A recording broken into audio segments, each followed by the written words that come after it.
Hello, everyone, and welcome to another episode of the Rank and Report Football Show. I am not your host. I'm Charlie, the co-host. But as you can see, Adam's hitting his morning coffee still, so he's asked me to step up to the plate this week. I'm here from Kidderminster. Adam's all the way somewhere on the east coast of America. Adam, how are you doing? Where are you this week? I'm good. I'm in New York, where I usually am. But yeah, it's a dreary December morning. My eyes are still half closed, so Charlie's taken over the hosting, and I can just sit back and provide biting commentary on European football for you guys. Of course, yeah. Nah, it's absolutely caked in snow outside. I was meant to be going to watch the mighty Kidderminster Harriers this afternoon, but England's not used to snow, so the whole thing got called off, which is unfortunate. But we're here, we're feeling good, we're feeling refreshed. We want to wish everyone happy holidays. We hope you all enjoyed the festive period, whatever you were doing. Don't we, Adam? I'm sure you can reciprocate there. Yeah, absolutely. Hopefully you guys have been able to stay safe. People who were able to see their family. I know it's a tough time right now. Hopefully some people were able to see their family. Some people haven't been able to. But if you haven't been able to see your family, you've got your Premier League family on the TV every 40 hours to watch. So yeah, the Rank and Report brethren, we're back. We're doing what we do best. We're ranking the 10 best teams in Europe this week. And yeah, I don't know. It's the festive period is just absolutely crazy. There's tons of games every couple of days, so forgive us. We're recording today on the 28th of December, and we're not going to be able to take into account all the games that are going on today. But, you know, we're going to do our best. And before we jump into the 10, our individual 10s, we want to remind you all to subscribe to the channel.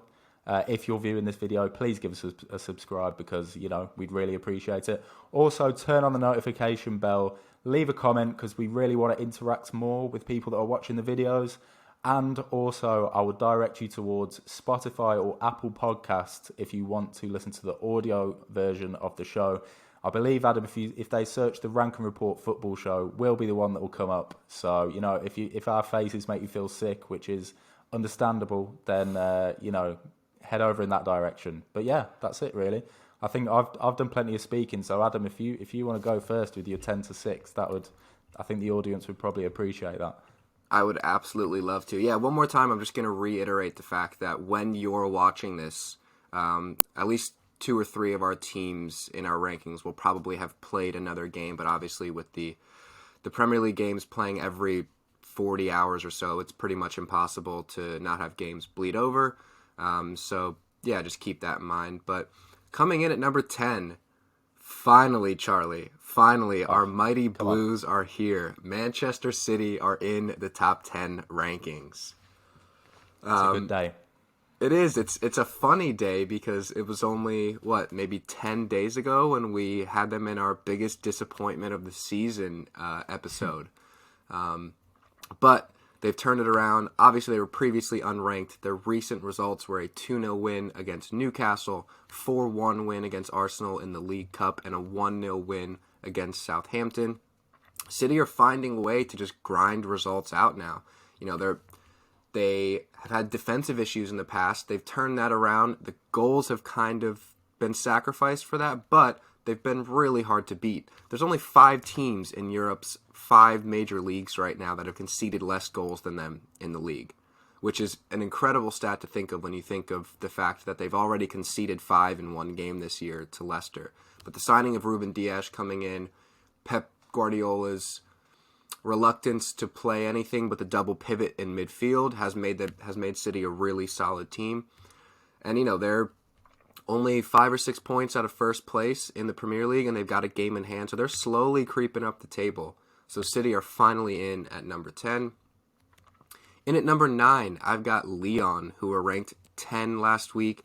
The recent results were a 3-0 win versus Nantes and a 4-1 win versus Nice. They're flying in France at the moment, and it's a good year to be flying in France because PSG are in crisis mode. So this could be Lyon's year to, steal the title right out from the Parisians. They have a blistering counterattack, as I mentioned on the last episode. And when they play against teams who like to have the ball, they rip them to shreds. And Nice is one of those teams. And that 4-1 thrashing of Nice was a sight to see. That every goal was a good counter-attacking goal. So if you get a chance to watch Lyon, watch them because they're a lot of fun to watch.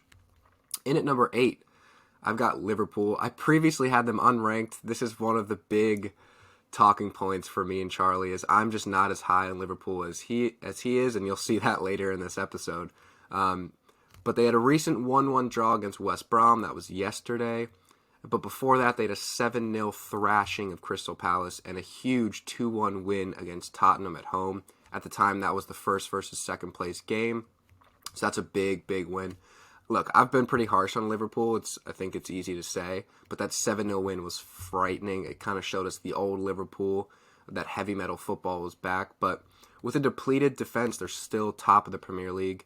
That 1-1 draw against West Brom, I think, Sam Allardyce did Sam Allardyce things. He put everybody behind the ball, and he just held on. He nicked a goal, and he got a point.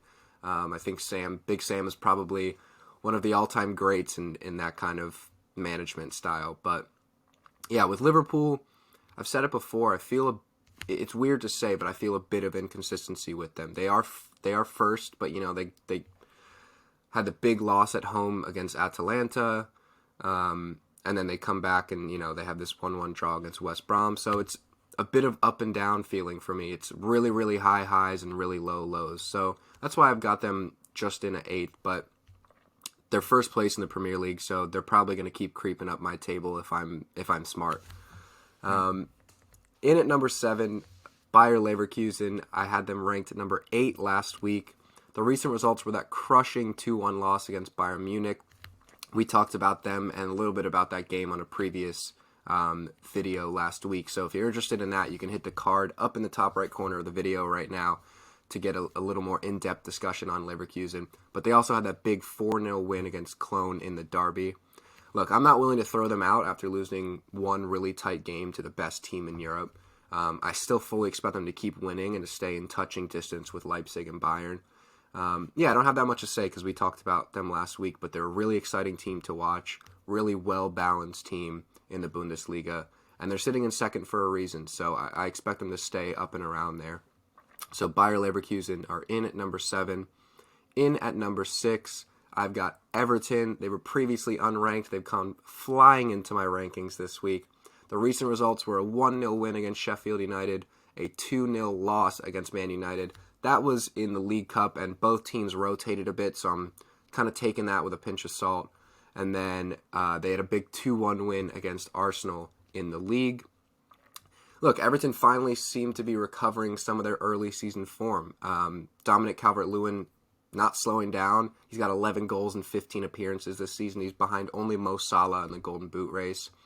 And right now they're flying without James Rodriguez, Alan, and Luca Digne, who's the team leader in assists. So with those guys still to come back into the team, if they can stay in that top 3 in the league and stay within touching distance of Liverpool, then this team is really, really looking good as far as a title race, which is a crazy thing to say for Evertonians. So, yeah, I've got Everton in at number 6. So real quick, Charlie, just for our audio listeners, I'm just going to list those real quick in case you've got no visual. So my 10 is Manchester City, 9 Lyon, 8 Liverpool, 7 Bayer Leverkusen, and 6 Everton. How are we feeling about that, Charlie? Well, I feel good that City have crept into the 10. That's obviously something which is weeks and weeks and weeks in the making. And I don't know, I'm going to speak about them just a tiny bit more in a moment, but I think they've done just enough to creep in there. I wanted to, if I did include City, obviously we're both City fans, I wanted to put them in there with a clear conscience. And the fact is they are 6th in the Premier League, so it's not looking great for us. But there were just a couple of really good results recently. I think that 1-0 away at Southampton was huge. I really enjoyed that one. And what actually really pushed them into the top 10 for me was the 4-1 win in the Carabao Cup quarter-final at Arsenal, Because the league results, they've been winning, they've been picking up points, but, that one against Arsenal really showed that we've got a little something going on. So, yeah, that's what I'd add. Good to see City back in there. Yeah, no, it's looking better. Yeah.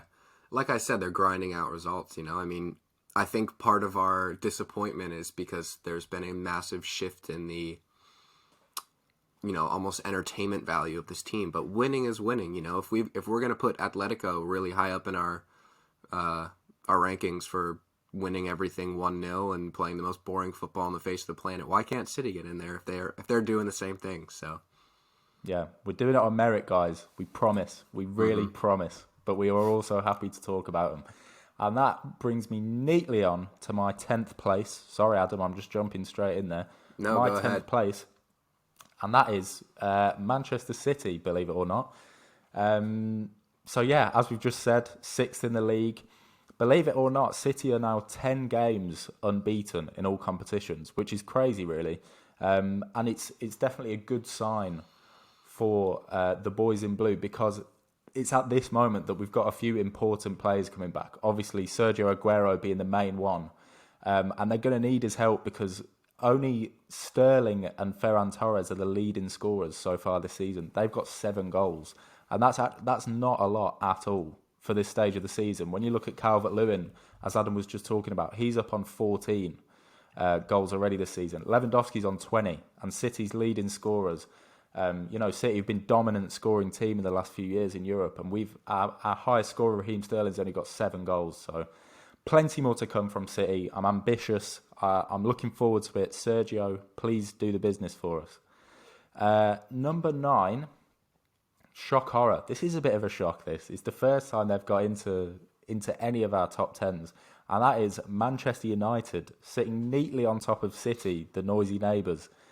And Solskjaer's men sit in 4th place after an absolutely dire start to the season. But they really are a patchy team. Great spells and terrible spells. They just happen to be in a really, really good spell at the moment. Their last 2 league games, there was a 6-2 win, thrashing at home to Leeds United. Crazy game that. They could have had about 10 goals, to be quite honest with you. And then the most recent one was a 2-2 draw away at Leicester, which obviously isn't the result they wanted, but Leicester's a very, very tough place to go. Headlines are Bruno Fernandes has just been very influential in that team. He's already got 14 goals, 8 assists in all competitions. Rashford's got 13. So, they're flying at the moment. And one more thing I'd add on United is their squad depth is fantastic. If you look at their bench, against Leicester the other day, they had Paul Pogba, Edinson Cavani, Mason Greenwood and Donny van der Beek sat there on the bench ready to come on. So, they're not in a bad spot at the moment, United, and I think they're deservingly in 9th place. Number 8, Lyon. Again, I'm not going to repeat what Adam said. They're going really well in Ligue 1, 1st place. Top scorers this season, they've got Toko Ekambi on 9, Memphis Depay is on 8, and Kadewere is on 7. So they've got a lot of players kind of contributing in that department. They've only been beaten once in Ligue 1. That was on match day 2, where they had 10 men for most of the game. And yeah, great counter-attacking side. I think Depay just continues to impress me. He's such a talented player. And he's going really well this season. So Lyon, newly into the top 10, I believe, and they're in there at 8th, in agreement with Adam, I think. Number 7, we've got Everton. I've got on 1 place lower down than Adam. 2nd place in the Premier League. In their last 4 games, they've notched wins over Chelsea, Leicester and Arsenal. And all this came out of absolutely nowhere, because Everton were on a shocking run. After their blinding start to the season, where me and Adam were sat here raving about how good Everton are, they went on a dire run, and now all of a sudden they've just completely rescued it again. They were sitting in mid-table, now they're up to 2nd, and they've still got injuries. Fullbacks are injured, Alan's injured, James Rodriguez is injured, so Ancelotti's done really, really well, and the best thing for Everton fans is that there is more to come, and it will be a very interesting game when Everton take on Manchester City this evening. And finally, for this little segment here, number 6, I've got Real Madrid, who sits 2nd in La Liga. 4 consecutive league wins. In the last few weeks, there was a very impressive 2-0 win over Atletico Madrid. Their squad depth is fantastic, even though a lot of their players are kind of in the twilight of their careers now. I'm looking at who they had on the bench in their most recent game against Granada. Hazard, Asensio, Ødegaard and Isco sat on the bench. That's a good indicator of what kind of squad depth they're looking at. But Karim Benzema really stepping up this season. 12 goals, 5 assists. he's really filling the void of those who used to bang in the goals for Real Madrid. And so, yeah, they're going well again out of nowhere, really. They've mounted a comeback of their own, Real Madrid. So, second in La Liga, sixth on this list, and we move on. Adam, what do we reckon? Yeah, I like those. I think we got some good talking points. We're in a comfortable groove these days with having a lot of similar rankings, and then having like one glaring one or one or two glaring ones. So, yeah, I like that. I'm happy, like you said, to have both of us have City in there, and Everton are back in as well. So, yeah, it's a good. It feels like a fresh week. Who was the glaring one in that? I'm not gonna spoil anything for the audience. I'm gonna bring up my beef with you when we get after we give our 5 through 1s, which I'll just jump straight into my 5 through 1 so we can get to that beef. Yeah. All right, so 5 through 1 for me. In at number 5, I've got Inter Milan, who were previously unranked for me. So another team that have really just flown into my rankings. The recent results were a 2-1 win against Hellas Verona, a 2-1 win against Spezia, and a 1-0 win versus Napoli. Just like City, they're really starting to grind out results. You know, that's kind of expected from an Antonio Conte side. Lukaku, Martinez have contributed 17 goals between them. That's expected, and that's what they need. The system that they play with lots of width from their fullbacks, they're constantly just whipping balls in, and you need guys like Lukaku, Martinez in there. And I think they complement each other so well. I think it's arguably the most dynamic forward duo in European football. So, and look, dropping out of Europe, while it's a shame, it's going to help them focus on winning the Scudetto. And that's really why Antonio Conte was brought into this club, because Inter have been not where they want to be for a decade at least now. And they've gotten close in the last few years. They're trying to, finally spending the money, getting all these experienced players in, the Vidals, the Ashley Youngs, and, all these guys coming in that seem to be kind of ending their careers at previous clubs, and Antonio Conte's been able to get a tune out of most of them. So they're second, and I know I've talked about Napoli being my favorites to win Serie A, but recently Napoli's been breaking my heart. And I think the two Milan clubs right now are far and away the two best teams in Italy. So hopefully Napoli can get back up there, but just to prove me right for my ego. But yeah, I've got Inter Milan in at number 5. And then in at number 4, I've got Real Madrid. I previously had them ranked number 9, so they've moved up a good deal.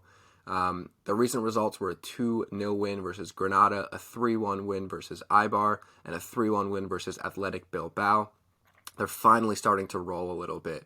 I think they've really kicked on from topping their Champions League group. That was a really tough group, and going into that final day, all 4 teams could have qualified, and all 4 teams could have ended the day without any European football. So it was chaos in that final day, and to come out on top of a really tough group, I think really spurred them on. Like you said, Karim Benzema leading the line has been so good. They're tied for first right now, but their city rivals, Atletico, have got 2 games in hand. So that's really why they are down in 4th and maybe not a little bit higher for me. All right, so that's Real Madrid. In at number 4. In at number 3, I've got AC Milan. Their previous rank was number 5, but they've had some good results recently. Their recent results were a 3-2 win against Lazio. That was an absolute worldie of a game. I hope anybody else got to watch that. I watched all 90 minutes. I think the winner came in like the 92nd minute. It was a crazy game.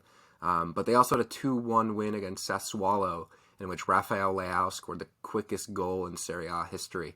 I had just turned the game on and went to use the toilet, came back within the first minute of the game, and it was already 1-0. And Sassuolo, I think it was 6 seconds. Was it 6 seconds he scored it or something? How does that even happen? It's like... It was literally like a FIFA... when you go in FIFA and you can turn your opponent's speed all the way down and you just run straight through them? That's really what it felt like. But yeah, without Ibrahimovic, they're still rolling. The last 2 wins were really statement games for me. Lazio is a tough team. And like I said, Sassuolo is also a tough team. They've been in that top 4 hunt all season. So those were really 2 big games for me.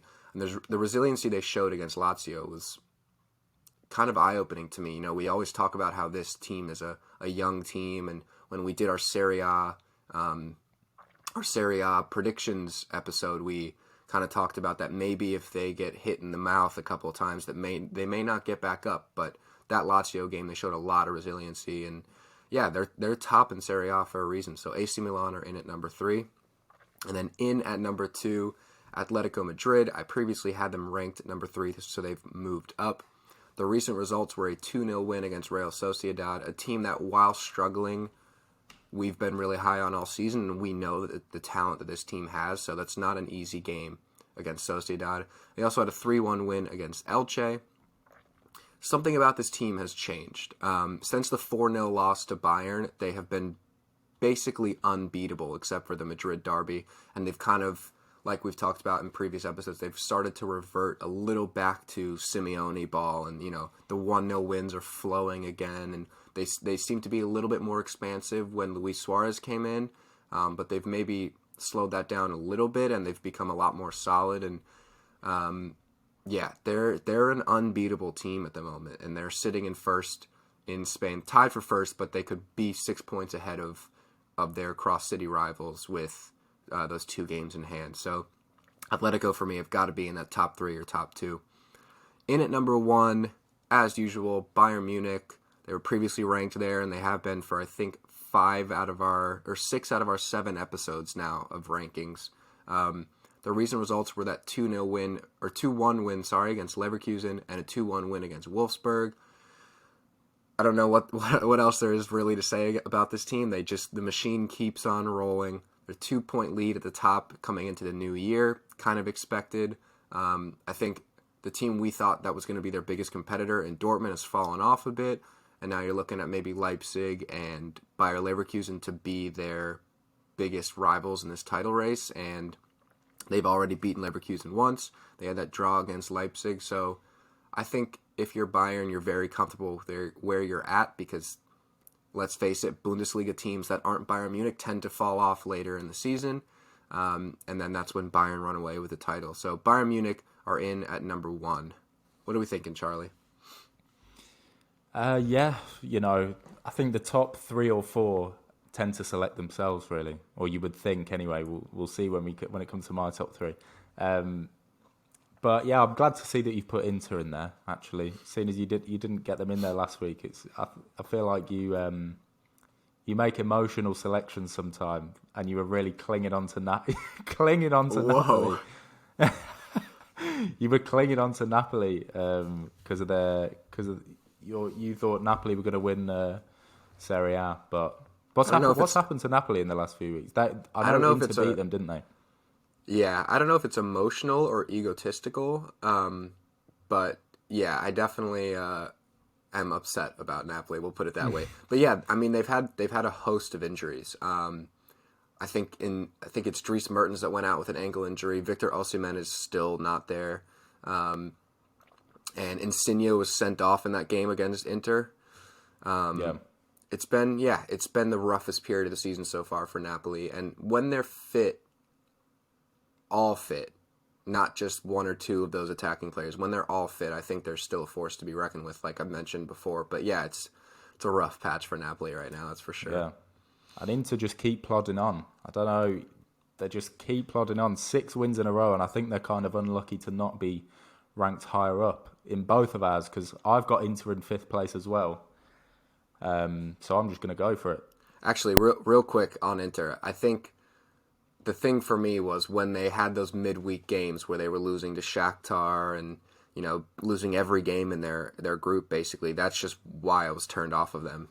Before, if they were playing in just the league and had themselves sitting in second like they are right now, then they'd be up there. But it just felt like they would always take 1 step forward, 1 step back, and that's why they were kind of always right on the cusp of my rankings.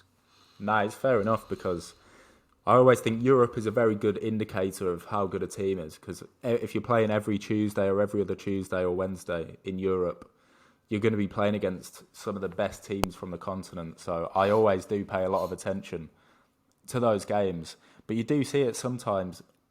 Some teams or managers just decide to put less effort into Europe. I don't know whether that was the case with Inter this season. I'm not saying they didn't try, but obviously you really would have expected them to get through that group, and it just didn't happen. We've seen it with Liverpool before. last season they really prioritised the league over Europe and they crashed out early on. So, I'm just speculating. But either way, when it comes to the league, Inter absolutely ploughing through everyone. They're in second place now. I think they're only 2 points behind AC Milan, who were streets ahead of everyone else a few weeks ago. So they've really closed the gap on their city rivals. But yeah, Inter flying. Lukaku, 15 goals in all competitions. Hakimi, 4 goals, 4 assists from right wing back. He's been absolutely flying up and down that wing. And I think you've got to say about Inter, they've got a really, really good chance of winning Serie A now, especially with Juve's latest slip-up. They got beat 3-0 by Fiorentina, as Adam was giving everyone the commentary on Twitter, which I very much enjoyed. But yeah, Juve's slip-up has kind of opened the door for Inter to really just joust it out with AC Milan now. They're flying. They're deservedly in at number 5. And like I said, perhaps a little bit unlucky to not be higher. If we're going on just purely recent form, I think Inter are actually higher up the list. But obviously we're taking in some consideration of what happened towards the beginning of the season.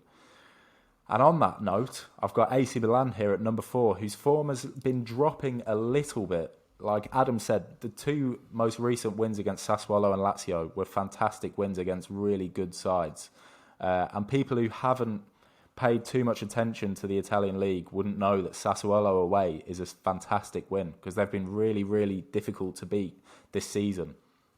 But the facts are the facts. They're 2 narrow victories, and the 2 games before that were 2 draws. So, kind of early signs that they might be slowing down. But basically, they're still undefeated in 14 games, AC Milan. And they're coping relatively well without Ibrahimovic's hamstring injury. They've not gone into total meltdown, and they're still at the top of Serie A. And I think it's worth noting that Theo Hernandez got the winner against Lazio, and he got the last-minute equaliser against Parma, and the guy's a left-back. So I don't know what's going on there. I don't know what he's putting in his Weetabix in the morning, but it's very much working wonders for him. Number 3, I've got Atletico Madrid, 1 place further down than Adam has. Not scoring tons of goals this season. Joao Felix has got 8, Suarez has got 7, Marcos Llorente, their all-action centre midfielder, has got 6 in all competitions.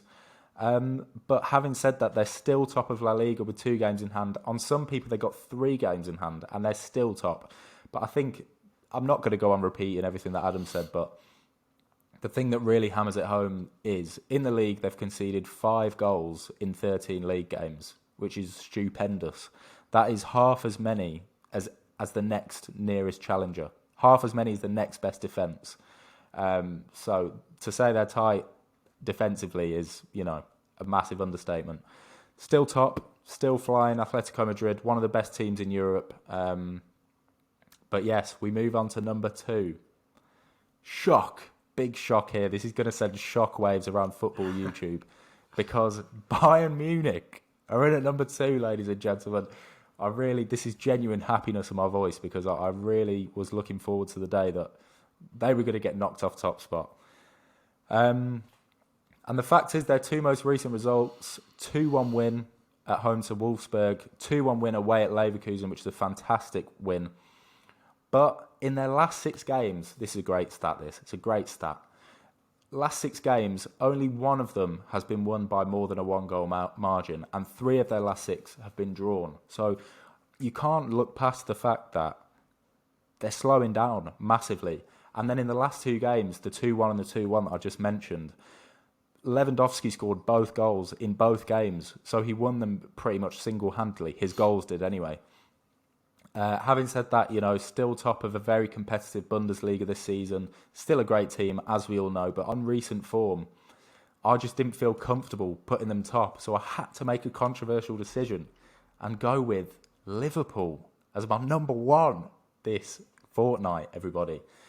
Adam had them down in 8th. I've got them up in 1st. I think Adam had them a lot higher until last night's duel with Big Sam at Anfield, which obviously ended 1-1 against West Bromwich Albion, who are battling towards the bottom of the Premier League. But if we sweep that to one side for just a moment, a few games ago, 4-0 win against Wolves, who are a good side, 2-1 win against Spurs, who were flying at the time, And then you got a 7-0 thrashing away at Selhurst Park against Crystal Palace, where they played some really, really exciting football.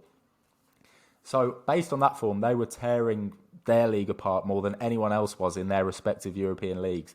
Now, you take last night's draw against West Brom. I'm sure we can chat about this a little bit, Adam, but my belief is that Big Sam, I love him. I love Big Sam. I should have just put Big Sam in this top 10 on his own without a team. But it was poetry in motion. Big Sam can do that to anyone. You know, he said it after the game. You know, he would say this, but it was kind of like a perfectly executed game plan, and he can do that to anyone. Liverpool dominated the game. West Brom made it exceptionally hard for them. They didn't give them any space, really. And let's be honest, they had a really, really good chance to win it with Firmino right at the death, but Sam Johnston pulled out one of the most incredible saves I've seen this year. So Liverpool should have won the game. Big Sam pulled off a masterclass. Slight slip up for Liverpool, but for me, it's enough to see them in there as the list leaders this week, which is very refreshing from my perspective, Adam. It is refreshing, and I just want to say on Bayern, I think I'm just a little bit nervous here because this is the formula in the Bundesliga. We get to the Christmas break, and Bayern will be on top or thereabouts, and it's tight, and there's Leipzig around, there's Leverkusen around, sometimes, Mönchengladbach around, Dortmund. And then we get this break. They get a little bit of 2 weeks, 3 weeks off, and they come back and they just win 7-0 in 10 games straight, and then it's just the league is blown out of the water. So I think I'm just traumatized from the past decade of German football that I know what comes next. And this year may be different, and obviously for many different circumstances, it is a different year.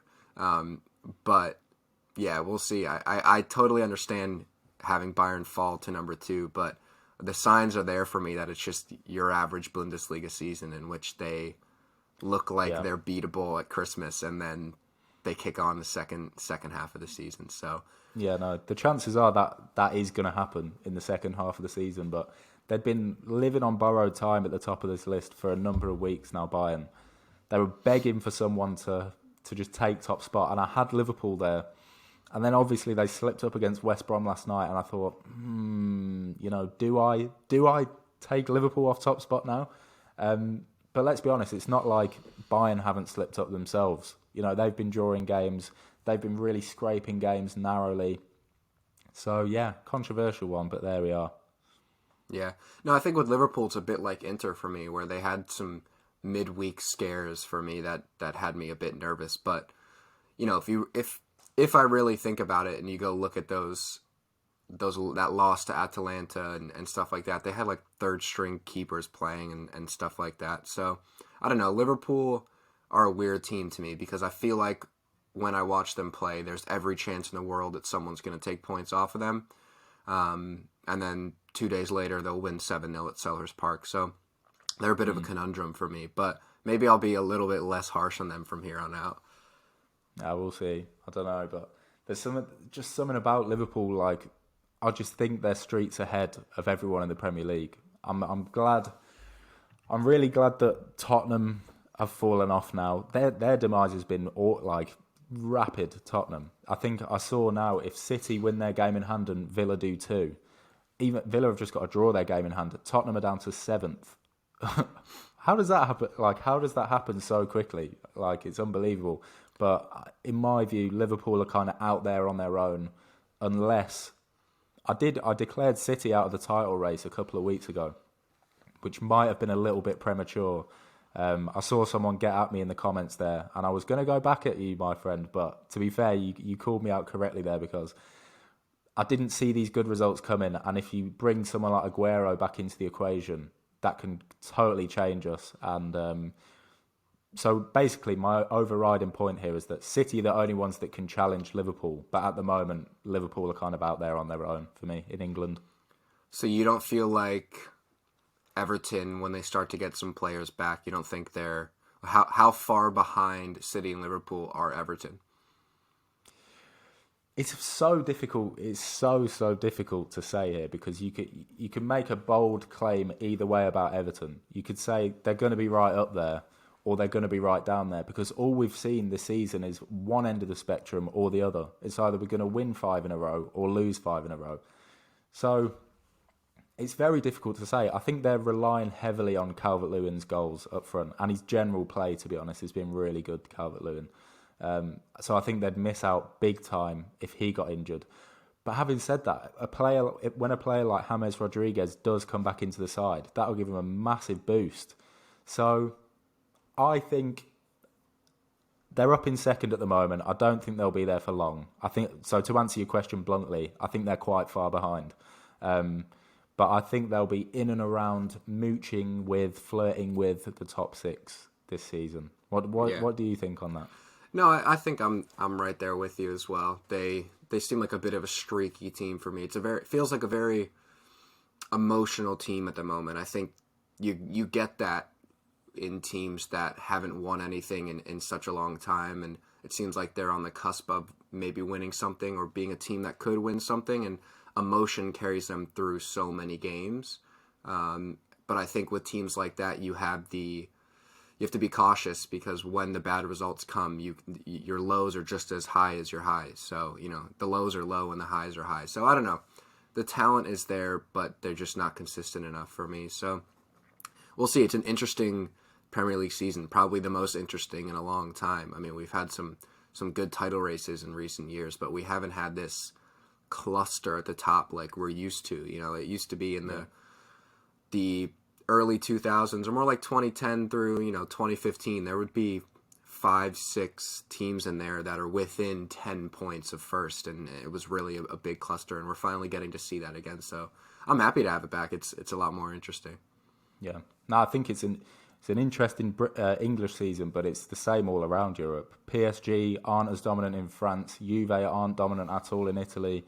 And then the Bayern aren't as dominant as they have been in the German Bundesliga as well. So what I'm saying is we've picked a great season to start this show, and I'm very much enjoying it. And I think as that concludes the top 10, I would like, unless you've got anything to add, Adam, I would just like to say that we're going to delve a little bit deeper now into, I believe, Lyon. Well, actually, first of all, it's going to be Manchester United and then Lyon, but they're going to be in separate videos. So obviously, they're both featured in one of our 10s here somewhere. If you're interested to hear a bit more, keep a lookout on the next couple of days, because we'll be releasing those videos, a bit more of an in-depth discussion on Lyon and Manchester United. But as for now, I think that kind of rounds off nicely the 1 to 10, Adam, unless you've got anything to add. No, I think we can end there real quick, as I always do. I just want to mention, like Charlie did at the beginning, if you haven't already, if you're still watching us now and you're, 35-ish minutes in, then obviously you either think we're really good looking or you really like what we're talking about. So hit that subscribe button down below and hit the notification bell to be notified whenever we release a new video. Like Charlie mentioned, we've got all sorts of smaller, more in-depth discussion videos coming up soon. We've got, later this week, we're going to do a Champions League prediction episode, so that should be a lot of fun. And get into some other clubs like United, Lyon, and whoever we feel like talking about. So, turn on notifications, leave comments down below, tell us anything, tell us who your favorite club is, tell us how you got here, tell us what your top 10 rankings would be, any disagreements or agreements you have with our top 10 rankings. And last thing, if you prefer the audio version of the show, then search us on Spotify and Apple Podcasts, the Rank and Report Football Show. We will be the first result when you search that. Give us a follow, give us a subscription, tell your mom, tell your dad, pass it on. That's the best way to get the show around to other people. It's just word of mouth. So, thank you guys for tuning in. Charlie, any last words for the people? No, lovely stuff. We'll see you in a few days. That Champions League video is going to be sublime. I've got a massive spreadsheet for it, which means it's going to be riveting stuff. It's going to be absolutely fascinating stuff. So, yes, I'll see you. I'll see everyone watching in a few days' time. See ya.